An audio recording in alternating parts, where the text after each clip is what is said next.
Hey guys, so in this video we're going to talk about all the changes in Season X and how we can adapt to the meta for some easy victory royales. I'm going to try my hardest not to complain too much, as I think most of you guys saw everyone in the community crying and whining on Twitter already. I'm just going to focus on how we can play around everything new, no matter how stupid or overpowered it may be. Before we start, I'll throw some timestamps up in case you want to skip around, but there was a decent amount of changes, so definitely watch the whole thing through if you're struggling. Now, a lot of you guys might be confused and wondering what I meant before when I said that everyone was complaining on Twitter. To help you guys understand, let's first start by looking at the Season X patch notes to see exactly what Epic did.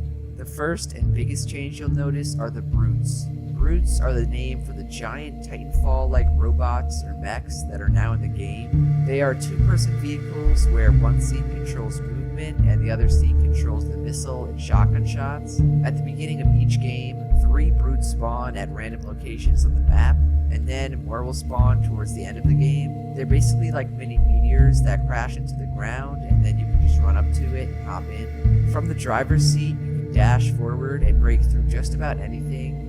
Jump into the air or super jump up by charging for a few seconds, and lastly, you can stomp enemies and structures into the ground. Plus, by breaking walls and trees when you stomp on them, it actually counts as harvested material, so it basically farms for you in the Brute, and you'll get those materials when you jump out of it. To go into the gunner mode, all you need to do is change seats. Then you'll be able to use the 2 weapons it has, a shotgun and a missile launcher. The shotgun has a clip size of 10, does up to 50 damage, and has a headshot multiplier of 1.5, so really nothing too bad. The missile launcher, however, fires up to 10 missiles at once after holding down the fire button. In the patch notes, Epic doesn't really specify how much damage each missile does, and I think they do that on purpose. I say that because the Brute, and specifically its missile launcher, is one of the most overpowered things I've ever seen in Fortnite. The missiles can easily 200 to 0 you from more than 100 meters away.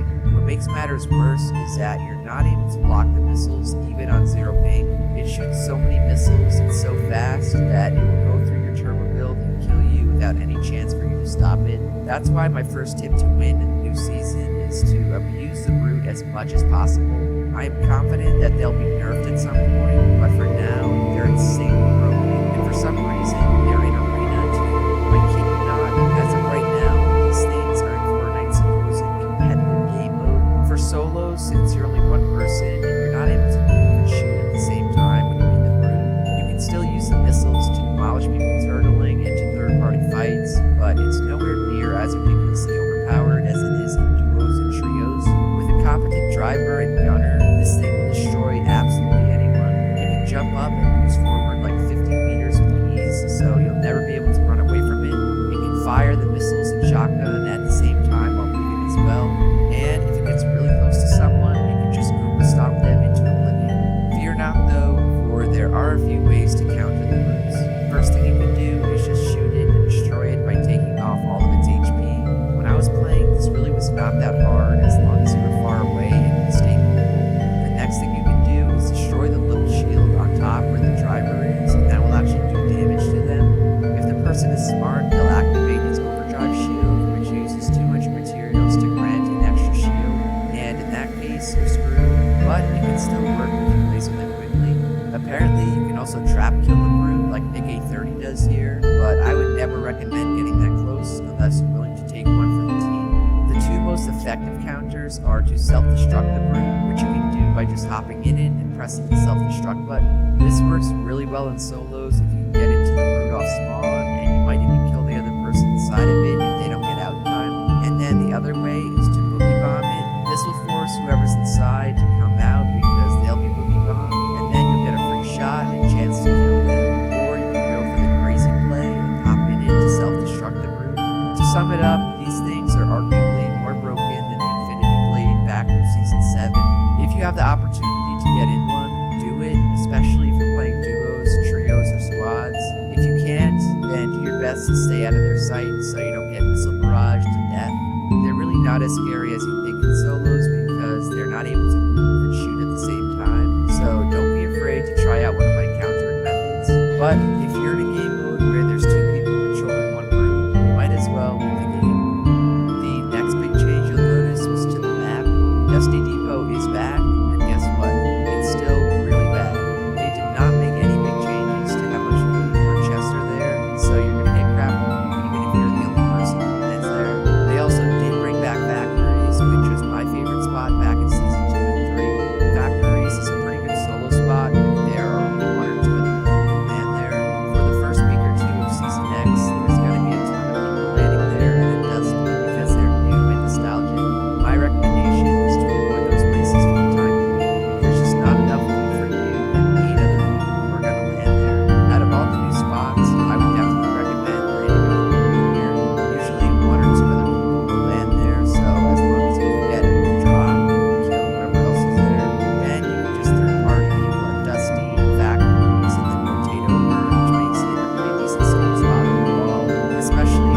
guess what's supposed to happen over time is each rift zone will get bigger and start bringing back old POIs. I found this picture on Reddit that shows the beginning of 4 old spots coming back.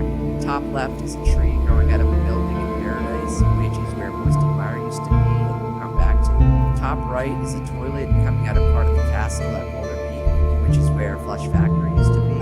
Bottom right is a tiki just outside of Frozen Greasy Grove, which means not only could Greasy Grove be coming back, but hopefully the tikis with a bunch of rifts around them might be coming back as well. Lastly, in the bottom left is a piece of Sunny Steps, which absolutely nobody likes. Coming out of it is a drive-in sign hinting at the return of Risky Reels. Other than Paradise and Moisty, all of the potential POIs are a lot better than the current ones, so I'd be extremely happy if that's what we end up seeing as the season progresses. For now though, we're stuck with dusty and old factories, which you want to stay away from for easy wins. The third change Epic made was vaulting a ton of weapons and vehicles. To be more specific, Epic vaulted the Baller, Quad Crasher, the Flintlock Pistol, Shadow Bombs, the Tactical Assault Rifle, Mounted Turrets, Airstrikes, and the Glider Redeploy item. Nothing was unvaulted or added to the game, so Epic basically removed everything with mobility. To add on to this, they also removed the big slipstream system around the map and the slipstream stations. The only remaining slipstreams are the small ones that go around Yo Tilted and Mega Mall, but I think those will go away as the season progresses. Gameplay-wise, these changes make rotations really tough.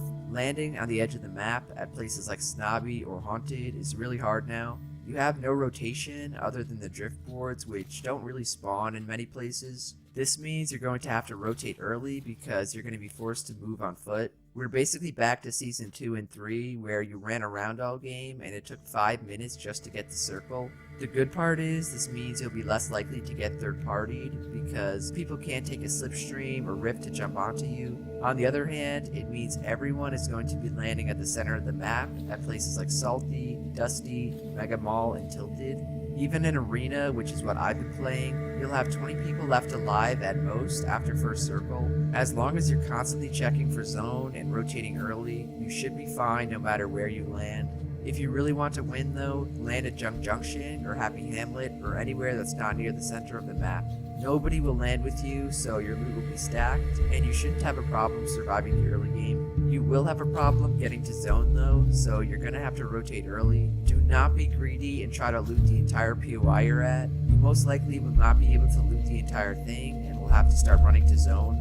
When I landed Snobby, I looted one house, got into a fight, and then had to run straight to zone after the fight because of how far away I was and how little mobility I had. So again, keep an eye on zone and rotate early because rotation items are non-existent in Season X.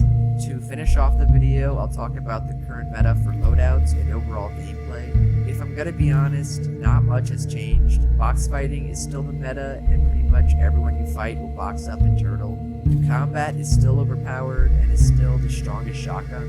The pump is a close second, and then the legendary tack is after that, but I take a pump or combat over it any day of the week. Overall, this new season is new. Not much has changed to the map as of yet. Epic nerfed the hell out of rotational items, so we're back to running around all game, and for some odd reason, they added overpowered mechs with missiles. This will be the easiest time all season to get a win. So take my advice, and hopefully you can get that sweet victory royale. So if you guys enjoyed this video, be sure to drop a like, subscribe to the channel, and to turn on post notifications. Thank you to everyone using code Jarian. Let me know if you used my code for the Battle Pass so I can shout you out. Otherwise, that's it from me, and I'll see you guys in the next one.